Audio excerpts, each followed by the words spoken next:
Hello বন্ধুরা, কেমন আছেন সবাই? আশা করি সবাই ভালো আছেন। তো বন্ধুরা, অর্থ দপ্তরে আবার একটা নতুন বিজ্ঞপ্তি জারি করেছে, যেখানে 22,500 কোটি টাকার ডিএ বা বকেয়া মিটিয়ে দেবে রাজ্য সরকার। বিস্ফোরক স্বীকারোক্তির অর্থ দপ্তরে অফিসারদের কাছে পৌঁছে গেছে। গত ফেব্রুয়ারিতে রাজ্যের বাজেটের সময় সরকারি কর্মচারীদের জন্য ডিএ ঘোষণা করেছিলেন অর্থমন্ত্রী। তবে তা সত্ত্বেও কেন্দ্রের সঙ্গে রাজ্যের ডিএর বিস্তর ফারাক থেকে গিয়েছে। এই আবহে এক সংবাদ প্রতিবেদনের দাবি করা হলো, কর্মীদের ডিএ বা বকেয়ার বিষয়টি স্বীকার করেছেন অর্থ দপ্তরের একাধিক আধিকারিক। নিউ ইন্ডিয়ান এক্সপ্রেসের এক রিপোর্ট অনুযায়ী, বামশাসিত কেরালার নামে প্রকাশে অনিচ্ছুক অর্থ দপ্তরের আধিকারিকরা জানিয়েছেন, সরকারি কর্মী এবং অবসরপ্রাপ্ত ডিএ এবং ডিআর বাবদ 37,500 কোটি টাকা বকেয়া রয়েছে। এর অর্থ বর্তমানে কর্মরত রাজ্য সরকারি কর্মচারীদের মহার্ঘ ভাতা বাবদ বকেয়া রয়েছে 22,500 কোটি টাকা।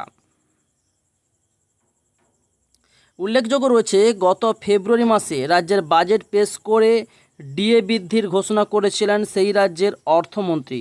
ফেব্রুয়ারিতে কেরালার রাজ্য সরকারি কর্মচারীদের মহার্ঘ ভাতা 2% বাড়ানো হয়েছিল, সঙ্গে ডিআরও বৃদ্ধি করা হয়েছিল 2%।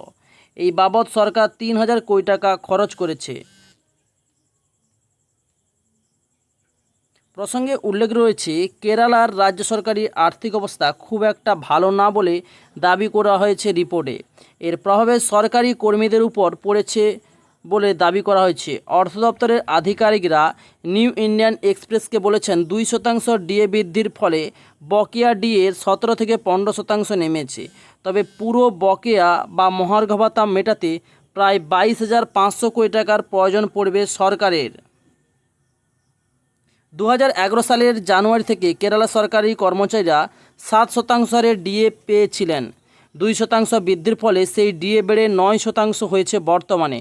কেরলের বিশিষ্ট সংবাদপত্র মাতৃভূমির রিপোর্ট অনুযায়ী, বর্তমানে কেরলের ডিএ বেড়ে 25%-এর কথা ছিল, তবে তা কেবলমাত্র 9% হওয়ায় বকেয়া ডিএ 16%।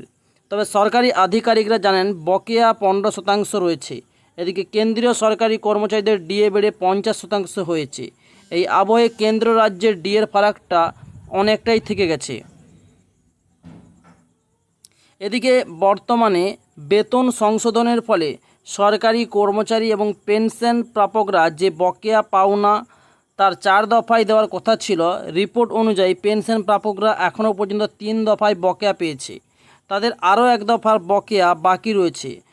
তবে কর্মরত সরকারি কর্মীরা নাকি এখনও পর্যন্ত 1 দফা বকেয়া পাননি। অর্থাৎ খুব শীঘ্রই কিন্তু তাদের বকেয়া বেতন বা মহার্ঘ ভাতা বা ডিএ বা ডিআরএস অ্যালাউন্স যাই বলতে পারেন, খুব শীঘ্রই প্রতিটি সরকারি কর্মচারীদের এই ডিএর পরিমাণ বাড়তে চলেছে। কারণ ডিএ বাড়লে তাদের মূল বেতনের অনুযায়ী ডিএর পরিমাণটা যত বাড়বে, বেতন কিন্তু তত বাড়তে থাকবে।